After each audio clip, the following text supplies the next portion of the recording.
Jake, totoo ba ito? Pakisampal nga ako para masigurado ko na hindi ako nanaginip, tuwang-tuwa niyang bigkas habang titig na titig siya sa passbook na hawak niya. Kakagaling lang nila ng bangko at nandito sila ngayon sa loob ng sasakyan at hindi niya alam kung saan sila pupunta. Kanina palutang ang isipan niya habang nakatitig siya sa mga numero na nakaimprinta sa kanyang bagong bank passbook. Makailang beses niya na ding binilang ang mga zero noon at talaga namang halos malula na siya sa dami noon. Sa wakas, milyonarya na siya. Tiethe, itigil mo na nga iyan. Nagmumukha ka ng ewan dyan. Wika naman ni Jake sa kanya. Hindi niya naman mapigilan ang mapairap. Feeling niya, lahat ng sakit sa katawan niya ay biglang naglaho. Ganito pala ang feeling kapag maraming pera sa bank account. Sobrang tuwa niya at feeling niya matutupad na lahat ng mga pangarap niya sa buhay. Itegi, hindi ba pwedeng masaya lang ako? Marami na akong pera so ibig sabihin nito mayaman na ako. Wala nang mang-aapi sa akin at habang buhay na akong hindi magugutom, nakangiting wika niya. Kaya lang, hindi na siya sinagot ni Jake, kaya naman napatingin na siya dito, at nang mapansin niyang nakapikit na ito, itinikom niya na din ang bibig niya. Baka mainis na sa kanya si Jake eh. Kanina pa kasi siya daldal ng daldal. Habang nasa biyahe sila, hindi pa rin mawala-wala ang ngiti sa labi niya. Nasa magandang mood siya ngayon. Sinigurado niya din ang maayos na pagkakalagay ng kanyang bank passbook sa kanyang dalang sling bag bago siya tumitig sa labas ng bintana ng sasakyan. Ngayong nasa piling siya ni Jake, mararanasan niya na din ang buhay ng isang mayaman kaya naman hindi niya hahayaan na masayang ang magandang pagkakataon na ibinigay sa kanya ng tadhana. Aalagaan niya si Jake sa abot ng kanyang makakaya. Mabait naman ito at saka masasanay din siya sa presensya nito. Manong, saan daw tayo pupunta? Hindi na siya nakatiis at nagtanong na siya kay Manong nang mapansin niyang ang malaking mall ang tinutumbok ng sasakyan. Tulog na yata si Jake at ayaw niya na itong istorbuhin. Kawawa naman. Kung puyat siya kagabi, mas puyat pa yata ito.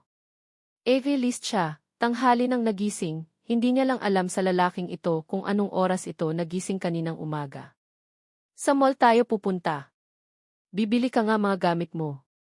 Imbes na si Manong Drive ang sumagot, si Jake ang nagsalita sa tabi niya. Muli siyang napatitig dito at kaagad niya itong pinagtaasan ng kilay. Hindi pwede. Wala akong balak na bawasan ang pera ko no, sagot niya dito. Kaagad namang tumaas ang kabilang sulok ng labi nito bago nagsalita. TSA, as if naman hahayaan kong ikaw ang gumastos sa lakad nating ito. For your information, Elena na nagmumukha ng pera, maliit na halaga lang iyang. Hawak mong pera kaya huwag kang feeling dyan. Wika nito. Muli siyang napasimangot sa isiping ang yabang naman ng lalaking ito. Anong maliit? Kailan pa naging maliit ang halagang 10 milyon sa loob ng kanyang bank account? Ay, Zephy. Well, kung ikaw ang gagastos sa lakad nating ito, okay lang sa akin. Basta ako. No. No. No. Wala akong balak na gastusin ang pera ko sa mga walang kwentang bagay. Sagot niya na sinabayan niya pa ng paghalukip-kip. Narinig niya pa nga ang mahinang pagtawa ni Jake, pero hindi niya pinansin iyon. Lalo na nang huminto na ang kotse na sinasakyan nila sa mismong tapat ng main entrance ng mall. Kaagad na bumaba si Jake. Ito na din ang nagbukas ng pintuan sa gawin niya at hinawakan pa siya nito sa kamay para alalayan na makababa ng kotse. In fairness, gentleman ang loko. Feel niya na siya yata si Cinderella at kasama niya ang kanyang Prince Charming. Lalo na at napapansin niyang napapatingin sa kanila ang mga taong nasa paligid. Not bad naman kasi. Kung totoosin, gwapo naman kasi talaga si Jake. Malakas din ang sex appeal kaya naman napapalingon din talaga ang mga kababaihan dito. Pero sorry na lang ang mga ito, siya ang kasama ngayon kaya sa kanya muna ang buong atensyon ni Jake. Tamang pantasya na muna ang iba dyan. So, ano ang mga kailangan mo? Sabihin mo na para makapag-umpisa ka ng mag-shopping. Seryosong tanong ni Jake sa kanya. Nandito na sila sa mismong loob ng mall at ni sa hinagap, hindi niya akalain na dinala siya nito sa ganitong lugar para mag-shopping. Actually, first time niya itong mararanasan kung sakali kaya sobrang lakas ng kabog ng bundok niya. Kahit naman kasi Manila girl din siya, never niyang tinangka na pumasok sa mall para mag-shopping. Isa siyang hampas lupa at isa pa, Kahit na nagtatrabaho na siya noon, malabo talagang makabili siya ng mga gamit sa isang mall, lalo na at ang lahat ng sahod niya ay kumpiskado ng nanay niya na walang kaamor-amor sa kanya. Jake, paano ako nakakasigurado na libre mo ito? Seryosong tanong niya naman dito. Alam niyang nagmumukha na siyang tanga pero nagbago na nga kasi ang perspective niya sa buhay. May pera siya oo pero wala siyang balak na gumastos no. Mahirap ang buhay ngayon at inilalaan niya ang perang ibinayad nito sa kanya para sa kinabuksan niya. Ano na naman bang klaseng tanong iyan, Elena? Wala ka bang tiwala sa akin? Seryosong tanong nito sa kanya. Well, meron pero naninigurado lang ako. Baka kasi kapag oras na ng bayaran, bigla ka na lang, hindi niya na natuloy pa ang sasabihin niya nang bigla na lang siya nitong hilain papasok sa isang mamahaling bautike. Wala na siyang nagawa kundi ang mapasunod na lang lalo na at binati na sila ng sexy na staff na nakatayo sa mismong entrance ng bautike. Plakado ang make-up nito at maganda itong tingnan. Hindi kagaya sa kanya na hindi man lang marunong mag-ayos ng sariling mukha. Mamili ka na. Ako ang bahala sa iyo. Nakangiting wika ni Jake. Alanganin niyang tiningnan ang isang dress na nasa harapan niya. Sinipat niya ng tingin dahil nagandahan siya sa design at kulay pero nang makita niya ang presyo nito, para siyang napapasong kaagad na binitiwan iyon. Dress pa lang, nasa 12,000 na? Abat hindi para sa kanya ang tindahan na ito. Gusto mo ba? I think bagay sa iyo iyan. Wika ni Jake sa kanya. Alanganin siyang tumitig dito sabay iling. Nope. Nagbago na ang isip ko. Ayaw ko na palang mag-shopping. Nakanagiting sagot niya. Akmang maglalakad na sana siya palabas ng bautike nang bigla na lang siya nitong hawakan sa braso. Jake, angal niya dito. Hindi tayo lalabas dito hanggat wala kang napipili sa mga damit na iyan. Seryosong bigkas nito. Hindi niya naman mapigilan ang mapangiwi. Tinitigan niya din ang presyo sa kasunod na dress na nakahanger at bigla yata siyang na-stress nang makita niya na naman ang presyo. Peste, 20,000 ang presyo nito. Sino naman kayang anak ng Diyos ang kayang bumili ng mga ganitong klaseng mga kasuotan? Ginto ang presyo at feeling niya hindi niya kayang magsuot ng ganito kamamahal na mga damit. Wala nga akong gusto eh. Ano ka ba? Lumabas na tayo dito. Kung gusto mo talaga akong ipag-shopping sa department store na lang tayo. Baka maraming sale doon. Mahinang bulong niya kay Jake. Kaya lang, sadyang makulit talaga yata ang taong ito, dahil tinawag nito ang tatlo sa mga staff na kanina pa nakatingin sa kanilang dalawa. Miss, paki-assist ang fiance ko. Lahat ng kasya sa kanya, bibilihin ko. Utos ni Jake dito na labis niyang ikinagulat. Lahat ng kasya daw sa kanya? Gosh! Teka lang, nababaliw na ba ang Jake na ito? Noted, sir. Sumama po kayo sa amin sa C-room. May mga bago po kaming collection na tiyak na magugustuhan nyo. Ngiting-ngiti ng wika ng mga ito sa kanya at hindi na siya nakapalagpa nang bigla na lang siyang iginya ng mga ito patungo sa isang pintuan. Napapalingon pa siya kay Jake pero kinawayan at minisyan lang siya nito. Wala na tuloy siyang magagawa kundi ang sumama na lang. Miss, hanggang 2 dress lang ako ha? Wika niya sa isa sa mga staff. Naku, hindi po pwede ma'am. Baka magalit po si sir kung 2 lang. Bilin niya po, lahat ng kasya sa iyo, babayaran niya. Pagkakataon na namin ito para makuha ang kuota at magkabonus kami. Nakangiting wika ng staff. Pagkatapos nitong sabihin ang katagang iyon, bumalik na din ang 2 kasama nito na may kanya-kanyang tulak na hanggeran na may gulong. Nakasabit ang mga magagandang damit na feeling niya, sakto sa size niya. Kung hindi po kami maaring magkamali, medium size po kayo, ma'am. Umpisahan niyo na po ang magsukat. Excited nilang bigkas. Heist, buti na lang talaga, dumating si Sir Jake. Tiyak na may bonus tayong matatanggap nito. Dagdag pambili din ng gamot iyon nila inay at itay. Narinig niyang wika ng isa sa mga sales lady. Hindi naman siya nakimik. Me too. Alam mo naman nakambal ang anak ko at kailangan magdoble kayod. Sa hirap ng buhay, kahit ang mga socialite dyan, hirap na din mag-shopping sa shop natin. Nauso kasi ang ukay-ukay eh, wika naman ng isa pa. Kaya nga. Kaya dapat talaga bumili kayo ng maraming damit ngayon, ma'am. Sige na po. Maawa na kayo sa amin, sagot naman ng isa pa. hindi niya naman mapigilan ang mapangiwi. Feeling niya tuloy ngayon, kasalanan niya kung hindi maabot ng mga ito ang kwota na hinahangad ng mga ito eh. Mukhang pera na siya ngayon dahil tinanggap niya na ang offer ni Jake, pero may konsensya pa rin naman siya no. Sige na. Medium size ako. Magsusukat na ako. Pilit ang ngiting wika niya. Napansin niya ang tuwa na kaagad na gumuhit sa mga mata ng tatlong staff, kaya napapailing na lang siya. Yangu akala niya talaga hindi siya mag-enjoy sa pagsusukat ng mga mamahaling damit pero nagkamali siya. Nakaka-enjoy pala. Biglang ang nawala ang stress niya at feeling niya nga nakakaluwag-luwag na siya eh. Heist, ang sarap pala ng ganito. Lumipas ang ilang saglit at sa wakas natapos din siya sa kanyang pagsusuka. Siyempre sobrang dami at tinupad naman ni Jake ang sinabi nito. Binayaran lahat kaya ngiting tagumpay siya habang naglalakad na sila palabas ng bautike. Thank you. Ngiting-ngiti niya pang ang bigkas. Hindi niya na nga nabilang kung ilang beses na siyang nagpapasalamat dito eh. Basta, maraming beses na at hindi siya magsasawang magpasalamat dito kay Jake. Pinaramdam kasi nito sa kanya ang feeling ng nakakaluwag-luwag sa buhay. Ang mga pinang-shopping niya ay ede-deliver daw sa bahay, kaya naman wala silang bitbit ni Jake ngayon habang naglalakad. TSA, nakakaumay na iyang thank you mong iyan. Teka lang, saan mo pa pala gustong pumunta? Tanong nito sa kanya. Saglit siyang nag-isip bago niya tinuro ang isang shop ng mamahaling cellphone. Excited niyang hinila si Jake papasok. Siguro, sulitin niya na ang pagiging galante ni Jake ngayong araw. Sayang din kasi ang grasya no saka chance niya nang magkaroon ng cellphone na may mamahaling tatak. Buti pinaalala mo iyan. Nga pala, nakakaawa pala ng cellphone mo. Lumang-luma na at may rubber band pa, wika nito sa kanya. Hindi niya nalang pinansin iyon bagkus bumitaw siya sa pagkakahawak dito at nagpatiuna na siyang naglakad papasok ng shop. Dumiretso siya sa mga nakadisplay na lumang model. Lumang model para mas mura. Ang mga latest model kasi ay umaabot sa 100,000 eh.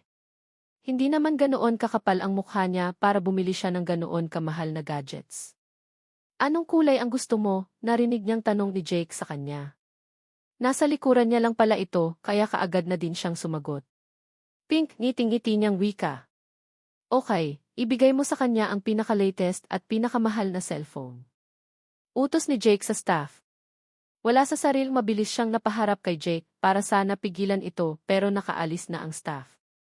Para itong kidlat na kay bilis naglakad papasok sa isang pintuan na may nakalagay na para lang daw sa staff. Anong pinaka-latest? Ayos na ako sa lumang model no?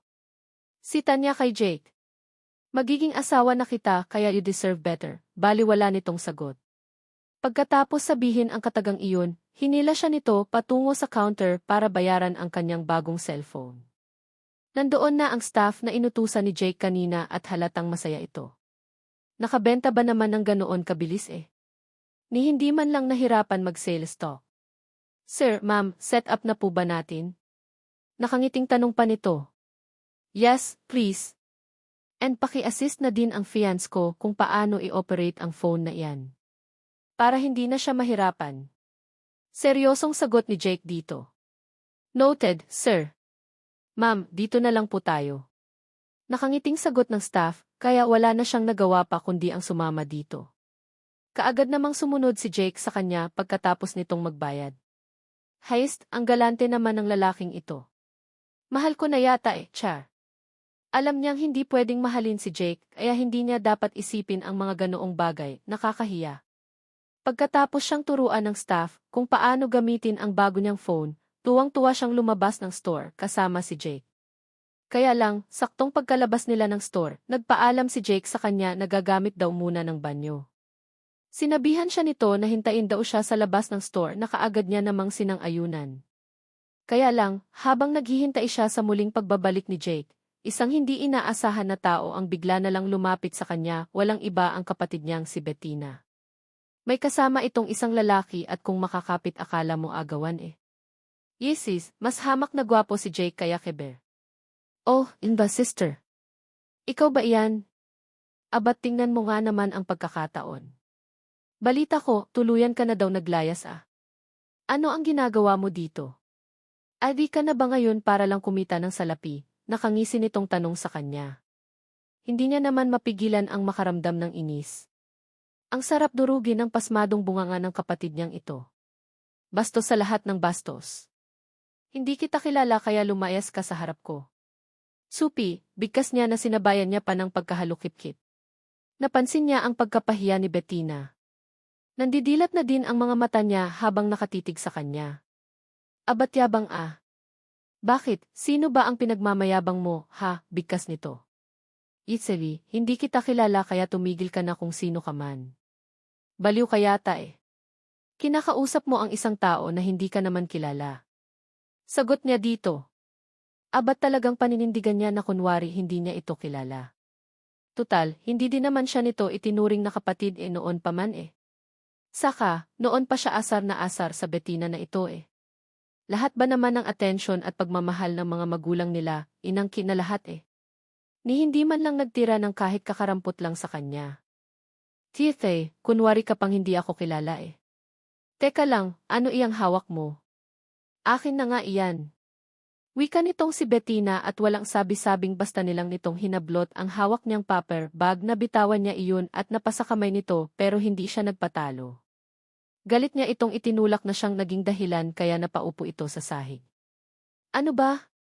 Nababaliw ka na bang babae ka? Galit nitong singhal sa kanya. Hindi niya na sana iyon papansin at akmang aagawin niya na sana ang paper bag na inagaw nito sa kanya pero naging maagap ang kasama nitong lalaki. Basta na lang siyang hinila sa braso at itinulak kaya muntik na siyang napasubsob sa sahig. How dare you para gawin iyan kay Bettina? Naghananap ka ba ng sakit sa katawan kang babae ka? Galit nitong singhal sa kanya. Galit niya naman itong hinarap.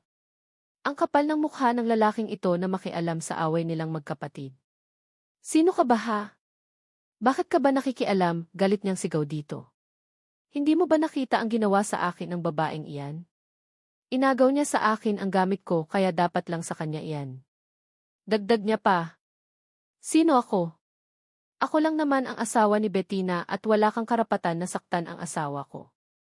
Naghanap ka siguro ng sakit ng katawan no? Galit nitong singhal sa kanya at akmang aambahan pa sana siya nito nang mula sa kung saan bigla na lang sumulpot si Jake at galit na nagsalita. Subukan mong ilapat iyang palad mo sa faience ko kung gusto mong malilintikan ka sa akin, Gomez, galit nitong wika. Napansin niya kung paano natigilan ang lalaki. Tumitig sa gawin ni Jake at kitang-kita ng dalawa niyang mga mata ang biglang pagbabago ng ekspresyon nito.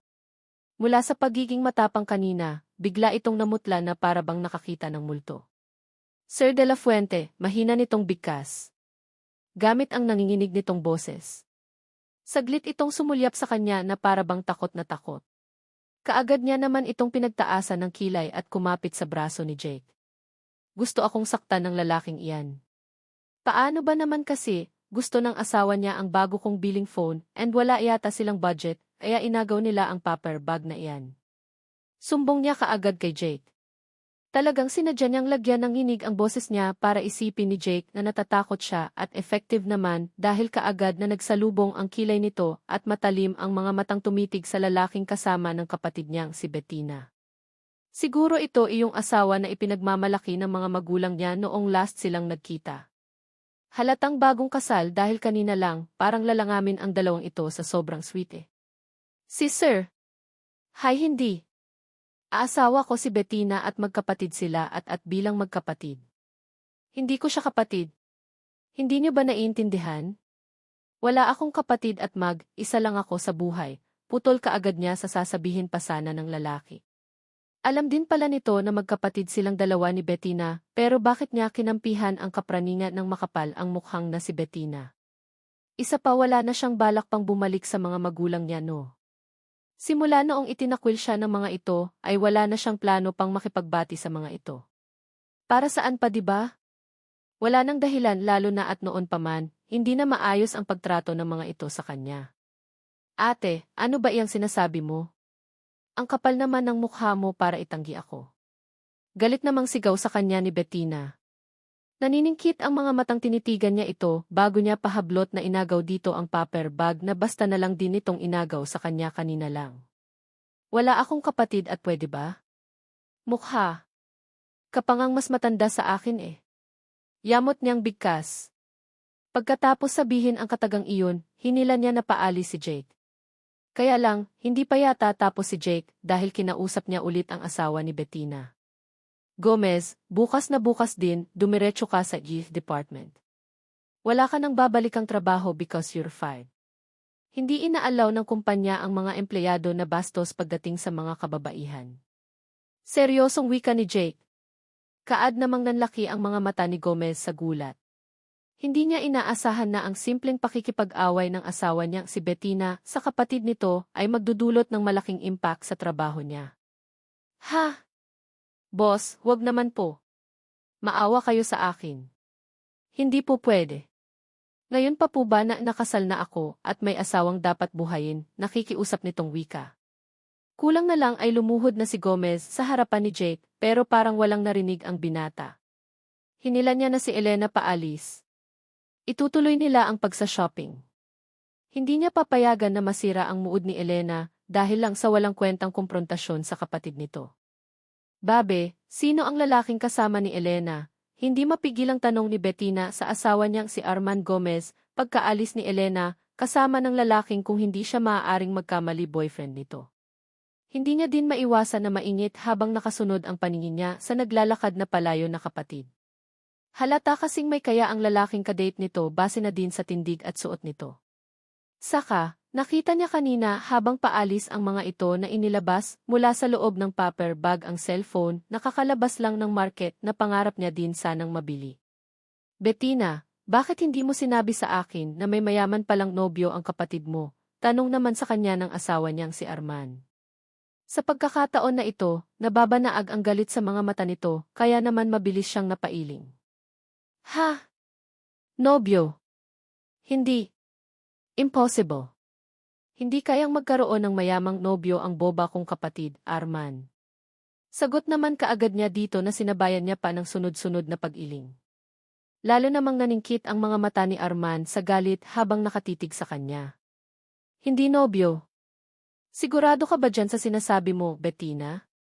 Kakakasal lang natin at hindi niyo man lang inimbitahan ang kapatid niyo na dumalo gayong boyfriend niya pala ang boss ko sa De La Fuente Group of Companies, halos pasigaw na tanong ni Arman sa kanya.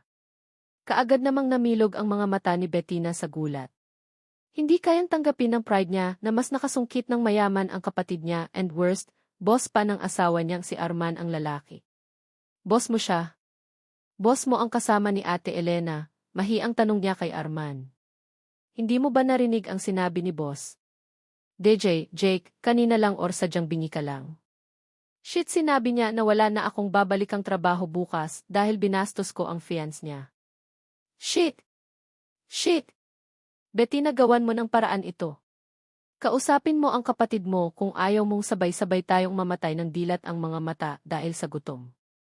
Seryosong wika ni Arman sa kanya na mas lalong nagpanginig yata pati sa tumbong niya. Hindi siya makapaniwala sa mga nalaman. Paanong nakasungkit ng isang mayaman na lalaki ang kapatid niya gayong wala itong kwenta? Ni hindi nga marunong mag-ayos eh.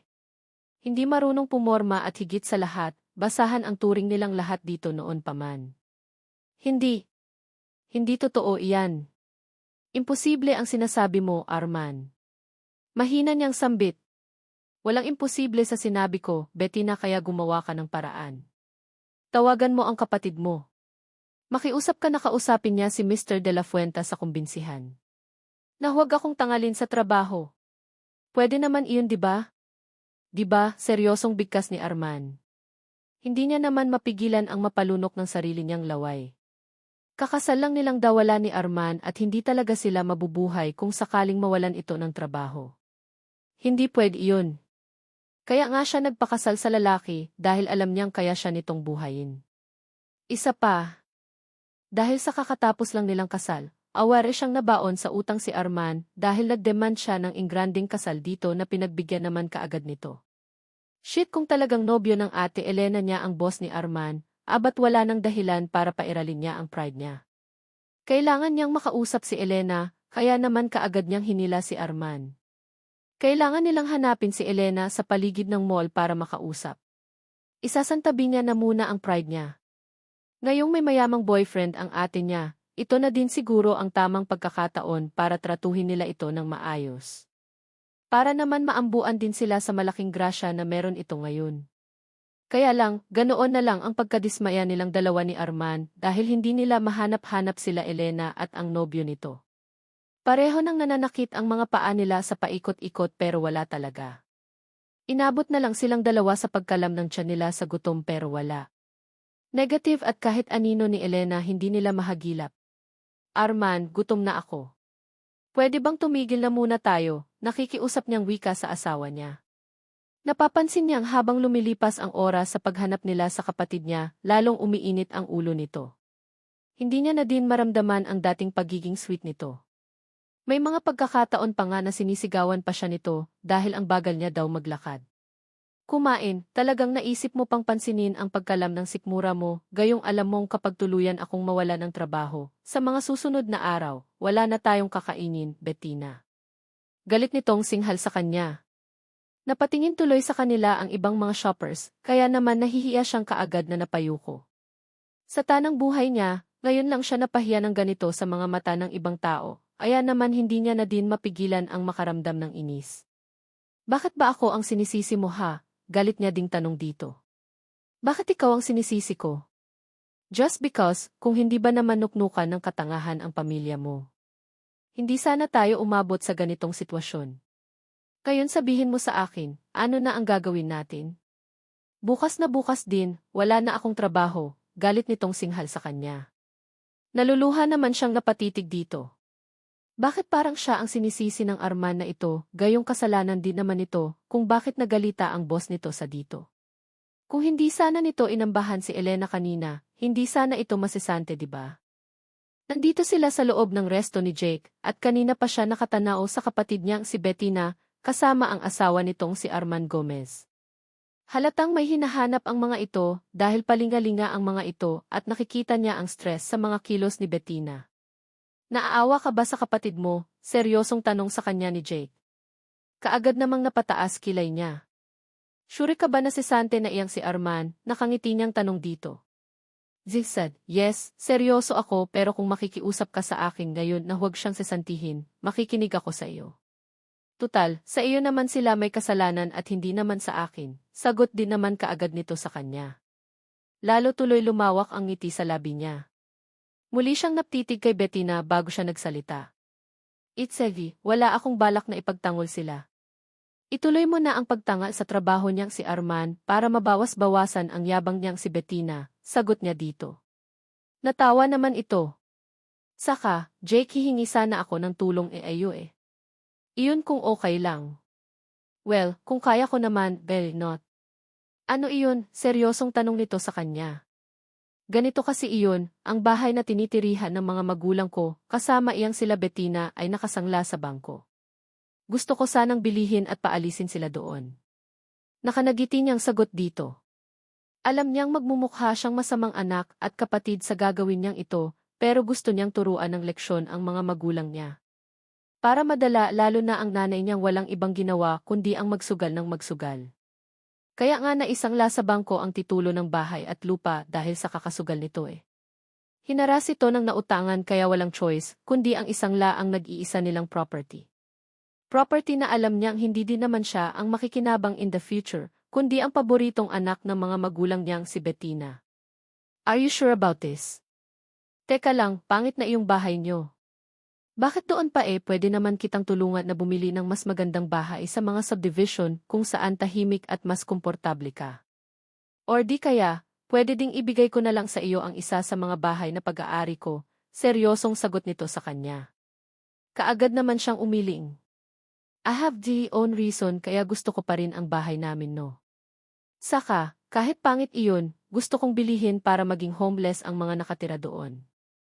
Para naman kahit papano, makaganti man lang ako ng kahit nakaunti sa ginagawa nilang pang-aapi sa akin noon. Seryosong sagot niya dito. Napansin niya pa ang pagtaas ng kabilang sulok ng labi ni Jake habang titig na titig sa kanya. Galit ka sa mga kadugo mo, tanong nito. Sino naman ang matutuwa sa kanila?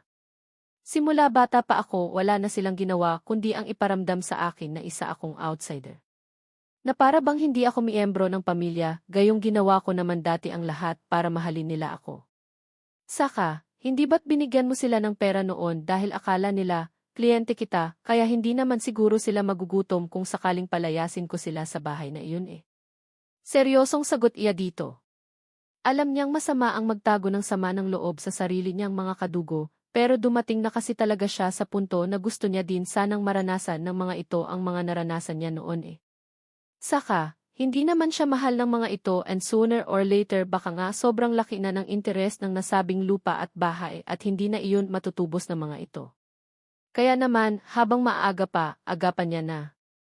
Tiethe, mukhang malaki talaga ang galit mo sa kanila. Okay, bukas na bukas din, kakausapin ko si Ati para maumpisahan na ang pagbili ng nasabing property. Ako ang bahala sa bagay na iyon. Nakangiting sagot nito sa kanya. Thank you, Jake. Hayaan mo, bilang kabayaran sa pabor na ibinigay mo sa akin ngayon, pinapangako ko na magiging mabuti akong asawa sa iyo. Nakangiti niyang wika. Isang malakas na pagtawa ang naging sagot nito sa kanya at pagkatapos noon, niyaya na siya nitong umuwi na. Mabilis na lumipas ang mga araw. Nagpasya silang dalawa ni Jake na sa huwes na muna magpakasal. Actually, gusto nila Mommy Trixie at Daddy Dominic na sa simbahan na kaagad sila magpakasal ni Jake kaya lang, pareho silang tumanggi ni Jake. Hindi pa pwede lalo na at ang pagpapakasal sa simbahan ay ibang usapan na iyon. I mean, masyadong sakramento at kaya lang naman sila nagpakasal ni Jake para sa isang kasunduan. Iyon lang at wala nang iba. After 3 years, maghihiwalay din naman sila. Kaya naman, walang dapat na i-expect ng higit pa sa inaasahan ang kasal na ito.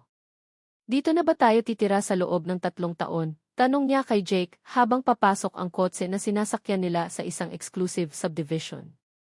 Kakagaling lang nilang dalawa ni Jake sa family dinner at pagkatapos kumain, imbes na sa bahay ng mga magulang nito sila didiretso, sinabihan siya nitong sa sariling bahay na daw sila titira. Yes, dito na.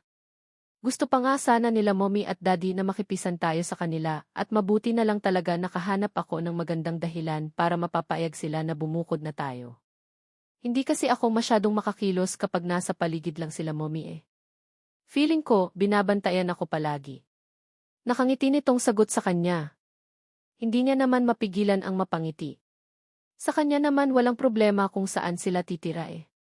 Basta walang ibang mas mahalaga sa kanya, kundi ang tapusin ang 3 taon na kontrata nilang dalawa nitong si Jake, at pagkatapos noon, goodbye na. 1 buwan pa ang mabilis na lumipas. Kahit papaano, nasanay na siyang palaging kasama si Jake sa iisang bubong. Kahit nasa papel lang sila kasal, palagi pa rin nilang ginagawa ang mga bagay na tanging sa mga tunay na mag-asawa lang sana ang dapat gumawa noon. Katulad na lang ng AUI. Yes, naging normal na lang sa kanilang dalawa iyon ni Jake. Ayos lang. Nag-enjoy din naman siya at kahit walang I love you na mga kataga na lumalabas sa bibig nila, naging tahimik pa rin naman ang buhay nila. Hanggang sa isang araw, pag-uwi ni Jake galing ng trabaho, may isang magandang balita ito sa kanya. Ibinigay nito sa kanya ang titulo kung saan tuluyan na nitong nabili ang bahay at lupa ng mga magulang niya. At dahil sa tuwa na nararamdaman niya, hindi niya na napigilan pa ang sarili niya at mahigpit na siyang napayakap dito. Wow! Thank you, Jake. The best ka talaga, tuwang-tuwa niyang bigkas. I know kaya you owe me a lot, Elena. Nakangisi nitong sagot sa kanya at walang sabi-sabing basta na lang nito inangkin ang labi niya na kaagad din naman niyang tinugon. Ilang saglit lang, nauwi na naman sa ikang lahat sa pagitan nilang dalawa. Buong puso siyang nagpaubaya hanggang sa tuluyan na nilang naabot ang rurok ng pag-iisa ng kanilang katawan. Ganito palagi. Hanggang sa isang umaga, nagising na lang siya na masama ng kanyang pakiramdam. Umiikot ang kanyang mundo kaya kahit na nahihilo, pinilit niyang bumangon ng kama habang nakatakip ang isa niyang kamay sa kanyang bibig. Lalabas na kasi talaga eh. Babaliktad na ang sikmura niya. Pagkapasok pa lang niya ng banyo, diretso na siya sa harap ng toilet bowl para sumuka ng sumuka. Halos mapatid ang hininga niya sa matinding pagduwal pero wala naman siyang mailabas. Mapait ang kanyang panlasa at umiikot pa rin na buong paligid kaya naman hilong-hilo ang pakiramdam niya. Elena, ano ang problema? Ayos ka lang ba? Narinig niyang wika ni Jake mula sa likuran niya. Hindi niya ito pinansin dahil may gusto pa talagang ilabas ang kanyang sikmura na hindi niya maintindihan. Nanatili siya sa ganoong senaryo ng ilang minuto hanggang sa unti-unti niyang naramdaman na medyo umuki-okay na ang pakiramdam niya. Dahan-dahan niyang nilingon si Jake at kaagad na sumalubong sa paningin niya ang seryoso nitong mukha. Hindi ko alam kung ano ang mali pero masama talaga ang pakiramdam ko eh. Nahihilo ko, Jake. Seryosong sambit niya. Ano ba kasi ang nakain mo kagabi? Bakit masama ang pakiramdam mo ngayon? Seryosong tanong nito pero kitang-kita niya sa mukha nito ang matinding pag-aalala. Kahit na masama ang pakiramdam niya, may kaunting kilig siyang nararamdaman sa puso niya. At least, hindi lang pala kasal sa papel at sex ang namamagitan sa kanila, kundi nag-aalala din pala ito sa kalagayan niya ngayon. Wala naman. Last night, sabay tayong kumain ng dinner and hindi niya nahatuloy pa ang sasabihin niya dahil napatakip na siya ng kanyang bibig. And, Elena, diretsuhin mo nga ako. Bakit may pabitin pa, seryosong wika nito? Gosh, Jake, kaya panis ang sperm mo. Hindi ba't kagabi, inano kita at naano ko nalunok ko ang... Stop it. Please, oh please Elena, wag mo nang ituloy ang sasabihin mo di. Sagot din naman kaagad nito sa kanya habang kitang-kita niya ang pamumula ng mukha nito. Kahit na medyo hindi pa siya okay, natawa na lang din siya. Ano ba kasi itong mga pinagsasabi niya? Masyado na palang bulgar. Highest, hindi naman siya dating ganito pero bakit feeling niya, naging bastos na din ang bunganga niya porket nakatikim siya ng ano nito kagabi eh. Sorry. Iyon lang naman ang bigla kong naisip eh. First time kong tinikman ang ano mo at first time ko din na nagsuka ngayong umaga. Muling pangangatwiran niya dito. So, sinasabi mo ba ngayon na expired na ang sperm ko kaya ka nagsuka ngayon? Seryosong tanong nito. Walang pag-aalinalangan na kaad din siyang tumango. Posible ba iyon? Balik tanong niya. Napansin niyang naningkit na ang mga mata nito habang nakatitig sa kanya kaya hindi niya mapigilan na ng mapihagikik. Parang nagdahilan lang siya. Pagkatapos niya kasing sumuka medyo naging okay na din ang pakiramdam niya. Ang pagkahilo na nararamdaman niya kanina lang ay unti-unti nang naglaho. Teeth expired pala ha? Humanda ka sa akin mamayang gabi dahil maniningil ako. Seryoso nitong wika at pagkatapos sabihin ang katagang iyon, walang sabi-sabing basta na lang nitong hinubad ang nag-iisang kasuotan nito na. Ang boxer shorts kung saan kaagad na tumampad sa mga mata niya ang tirik na tirik nitong alaga. Gosh, hindi pa masadong matigas iyon pero ang laki na. Heast, kaya siguro kahit na wala sa kontrata, umayag siyang makipagtalik palagi dito kay Jake dahil pinagpala naman kasi talaga eh. Dako ito kaya naman masyarap. Chair. Enjoying the view. Laway mo Mrs. Elena de la Fuente, tumutulo na, natatawa nitong wika sa kanya. Nakatapat na sa tubig ng shower ang katawan nito, kaya naman hindi niya mapigilan ang mapalunok ng sarili niyang laway. Para kasing bigla siyang nakakaramdam ng pagkikrave eh. Para siyang nagugutom pero hindi sa pagkain kundi sa ibang bagay.